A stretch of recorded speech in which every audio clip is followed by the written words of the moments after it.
তার ওয়াইফকে কিছুদিন আগে তালাক দিছে, দিয়া আবার আজকে বিয়া করছে। কয় তালাক দিছে? এক তালাক না দুই তালাক, কোনো ক্লিয়ার না। এবং সেই মহিলা কি ইদ্যত পালন করছে কিনা জানি না। মাসআলা হলো, কাউকে যদি তালাক দেওয়া হয়, সে তালাক পাওয়ার পরে 3 তুহুর পর্যন্ত 4 মাস 10 দিন ইদ্যত পালন করবে। এরপরে আরেকজন মুসলমান স্বামীর সাথে স্বাভাবিক সিস্টেমে বিবাহ বসবে, স্বাভাবিক নিয়মে বিবাহ বসবে, স্বাভাবিক সংসার করবে। এর মাঝে কোনো চুক্তি টুক্তি না, স্বাভাবিক সংসার করবে। ওই সংসার করতে করতে করতে করতে কোনোদিন যদি ওই দ্বিতীয় সংসারে কোনো ঝগড়া বিবাদ হয় এবং সেই কারণে আবার ওই দুইজনের মধ্যে তালাক হয়, এরপরে ওই মহিলা আবার 3 তুহুর 4 মাস 10 দিন ইদ্যত পালন করবে। এরপরে প্রথম স্বামী বিয়ে করতে পারবে যদি ওই মহিলা রাজি থাকে। বিয়ে আর তালাকের মাসালাটা শর্টকাট এইভাবে বললাম। এখন সারা দেশের মানুষ social media, news media, television থেকে সব মিডিয়া আমরা জানলাম যে তালাক দিয়ে দিছে। গতকাল আর আজকের খবরে দেখতেছি ওই মহিলার আবার বিয়ে করছে। কেমনে করলো, কিভাবে করলো, কোনো ব্রিফিং নাই। তাহলে নিউজ মিডিয়াতে আমাদের ইসলাম বিদ্বেষী, আলেম বিদ্বেষী অনেক সাংবাদিক আছে না, যারা মানুষকে ইসলামের ব্যাপারে সামান্য একটা দোষ যদি কোথাও পায় এটা খুব ঘটা করে প্রচার করে। এরা আবার এটা প্রচার করতে দেখেন আলেমরা তালাক দিয়ে আবার বিয়ে করে নিয়েছে, এই নিয়মে তারা প্রচার করতেছে। তাহলে ইজ্জত নষ্ট হইলো, ইসলাম ধর্মের সম্মান নষ্ট হইলো আলেম সমাজের। তো এইটা সুযোগ দিছে কে? ওই মৌলভী সাহেব দিছে না? সে কিন্তু বড় আলেম না। আমাদের যুবকরা আবার এই ধরনের মোটিভেশনাল বক্তাদের বক্তব্য বেশি। তো এরা তো তাকওয়া ফরহেজগারিতা নাই, জিম্মেদারি নাই, আমানতদারিতা নাই। এরা যখন যেটা চায় সেটাই বলে। আজকে শুনতেছি রাকিবুল ইসলাম নামক এক বক্তা, সে বলতেছে আবু জাহেলেরও 2টা হাত ছিল, মুহাম্মদ সাল্লাল্লাহু আলাইহি সাল্লামের 2টা হাত ছিল। আবু জাহেলেরও 2 চোখ ছিল, মুহাম্মদ সাল্লাল্লাহু আলাইহি সাল্লামের 2 চোখ ছিল। আবু জাহেল যেরকম মানুষ ছিল, মুহাম্মদ সাল্লাল্লাহু আলাইহি সাল্লাম ওইরকম মানুষ ছিল। আচ্ছা, উদাহরণ দেওয়ার জন্য আবু বকর সিদ্দিক রাদিয়াল্লাহু আনহুর দিকে না গিয়ে সে আবু জাহেলের দিকে উদাহরণ দেওয়াতে আল্লাহর নবীকে অসম্মান করার কারণে সে বেঈমান হয়ে গেছে। ঠিক কিনা বলেন? এই ধরনের লোকদের অনুসরণ করা যাবে? যুবকদেরকে আমি সচেতন করছি, যার তার অনুসরণ করা যাবে না। তোমরা অনেক সময় ভালো ভালো কথা বললে, মিষ্টি মিষ্টি কথা বললে কিছু শায়েখদের ভক্ত হয়ে যাও। 10টা ভালো কথা বলে এর মধ্যে একটা এমন কথা বলে ঈমান শেষ। আল্লাহকে ভয় যদি আপনি হৃদয় থেকে না করেন, আমি জোর করে করাইতে পারবো না। দয়াল নবীজি মেরাজ রাতে দেখেন একটা লোকের পেট উহুদের পাহাড়ের সমান। সে এত বড় পেট নিয়ে তার 2টা পা, এখন আপনাদের পা যেরকম এরকম না, ওই পা 2টা আরো চিকন করে দিছে আল্লাহ। স্বাভাবিক পায়ের চেয়ে আরো চিকন করে দিয়েছে, আর পেট বানাইছে উহুদ পর্বতের সমান। যারা উহুদ পর্বত দেখছেন না তারা বুঝবেন না এটা কত বড় পর্বত, কত বড় পাহাড়। এই মাথা ওই মাথা, আপনি হাইটা যেতে পারবেন না, এত বড়। ক্লান্ত হয়ে যাবেন। ক্লান্ত মানে কি? অসুস্থ হয়ে যাবেন। এত লম্বা পাহাড়, পাহাড়ি পথ আর গরম রাস্তা।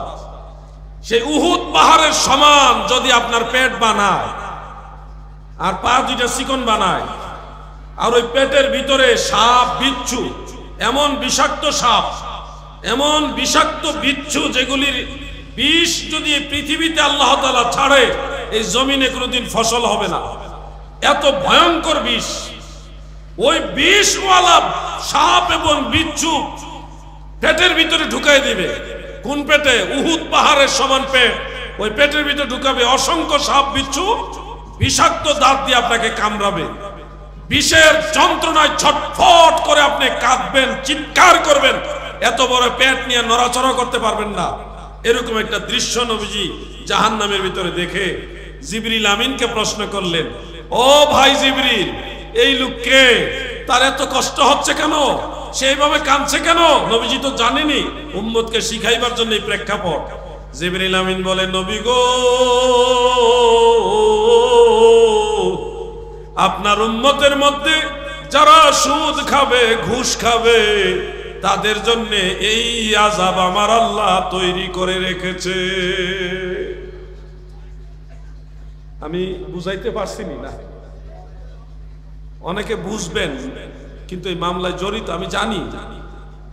আপনি আল্লাহর কাছে মাপ চান, তাড়াতাড়ি করে ক্ষমা চান। অন্যথায় আমার মতো আপনার মতো বহু বীর বাহাদুর এই মাটির নিচে চলে গেছে, যারা একবার চলে গেছে আর আসতে পারে নাই। আপনিও পারবেন না। এই দুনিয়াটা এমন একটা জায়গা, বহু মানুষ আসছে আর গেছে, কেউ থাকতে পারে। চাঁদপুরের একজন আলেম, তিনি একটা ছন্দ বলে আমার খুব ভালো লাগে। তিনি বলেন, এই দুনিয়া মুসাফির খানা, ও মন তুমি জানো না। এই দুনিয়া মুসাফির খানা, ও মন তুমি জানো না। কত মানুষ আইলো গেল, কেউ তো ধরাই রইল না।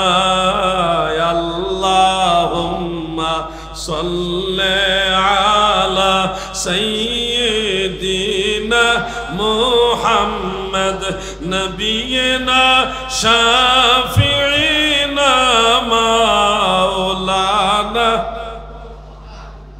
এই দুরূদ শরীফটা চাঁদপুর এলাকায় বেশি পড়া হয়। আমার দাদু গো, আমি জানি না আমার কথাগুলি শুনে আপনারা কি বেজার হচ্ছেন কিনা। বেজার হইলেও কিছু করার নেই, এটাই চিরন্তর সত্য কথা। আপনার আমার সবার বেলায় এই জিনিসগুলি বয়কট করতে হবে। কোনো হারাম খায়ও না, জান্নাতে যাইবা। যারা এই ধরনের হারাম কাজ খাইবা, এই হারাম কাজ করবা, জান্নাতে যাইবা, তবে অনেক দেরিতে যাইবা। এত দেরিতে যাইবা যে তোমার আযাবের মাত্রা এত বেশি হবে, তোমার একেবারে সব ফিনিশ হয়ে যাবে। বহু দেরিতে সুপারিশ পাইবা। শাফাত কিন্তু পাবে। সব মানুষ একবারে হাসরের ময়দান থেকে জান্নাতে যাবে না সুপারিশ। অনেক মানুষ জাহান্নামে যাবে, শাস্তি পাবে, এরপরে সুপারিশ পাবে। এত সোজা না। নবীজি শাফাত করে সবাইকে প্রথম সময় নিবে না। এই যে মানুষের কষ্ট দিয়ে হারাম খাইছেন, সুদ খাইছেন, ঘুষ খাইছেন, এত মানুষের হক নষ্ট করছেন, জুলুম করছেন, আল্লাহ তাআলা এমনি এমনি এগুলি ছেড়ে দিবে না। আপনাকে জান্নাতে দিবে, কিন্তু এর আগে উসুল উঠাই দিবে। যেটা আপনার প্রাপ্য সেটা আপনাকে বুঝিয়ে দিবে না। আপনারা নিশ্চয়ই এই ধরনের আযাব সবাই চান। আওয়াজে বোঝা যায়। আমি আরেকবার জিজ্ঞাসা করি, আপনারা কি এই ধরনের আযাব চান? তাহলে বলুন, আমাকে আপনারা বলুন, সুদ ঘুষ খাবেন না ছাড়বেন? আওয়াজ নাই রে ভাই। কারণ সুদ এমন ভাবে ছড়ায় দেওয়া হয়েছে, ব্যাংকে যান, ইন্স্যুরেন্সে যান, একটা গাড়ি কিনতে যান, ফ্রিজ কিনতে যান, কিস্তিতে সুদ। সব জায়গায় ইন্টারেস্ট আছে, আছে না নাই? সব জায়গায় হারাম ঢুকাই দিছে। আমি জানি ওয়াজ কমিটির সাথেও অনেক এরকম থাকতে পারে, কিছু করার নাই। আমি তো সত্য কথা বলবোই। কিস্তিতে আপনারা যারা মাল বিক্রি করেন, এটা তো করে, সারা দেশে করে, এটা তার আনোয়ারা একলা না, সারা দেশে করে। ব্যাংকে যারা টাকা রাখছেন, বছর শেষ হলে ইন্টারেস্ট চলে আসে, মেসেজ চলে আসে, এই বছর অত টাকা পাইছেন, এই বছর অত টাকা পাইছেন। ও দাদু, এই যে ইন্টারেস্ট আপনারা পাইতেছেন, এটা কি হালাল? না। ব্যাংকের ইন্টারেস্ট যেটা অতিরিক্ত আসে, লভ্যাংশ, মুনাফা, এটাও সুদের অন্তর্ভুক্ত। কিন্তু এটাকে হালাল বানাইবার বহু মৌলবী আবার আছে। এইটার পক্ষে ফতোয়া দেওয়ার আবার মৌলবীও আছে। তাদের আবার ডিগ্রি আছে, ডক্টর অমুক, ডক্টর তমুক, অমুক শাইখুল হাদিস, সব বড় বড় হুজুর। এই হালাল ফতোয়া যে দিছে না, এটার পিছনে আবার তারা খাম পায়। খাম বুঝেন তো? বুঝেন না নাকি? খাম পায়। টাকা না পাইলে জীবনই মৌলবীরে ফতোয়া দিল না। আপনাদেরকে সচেতন করে যাচ্ছি, হারাম খাওয়া থেকে নিজেরা বিরত থাকেন, জবানকে পবিত্র করেন। যে জবান দিয়ে আল্লাহর কাছে চাইবেন, আল্লাহর নবীর দুরূদ পড়বেন, এই জবানের মধ্যে হারাম ঢুকাবেন না। আল্লাহ যেন আমাদের তৌফিক দেয়। বলেন আমিন। সবাই বলেন আমিন।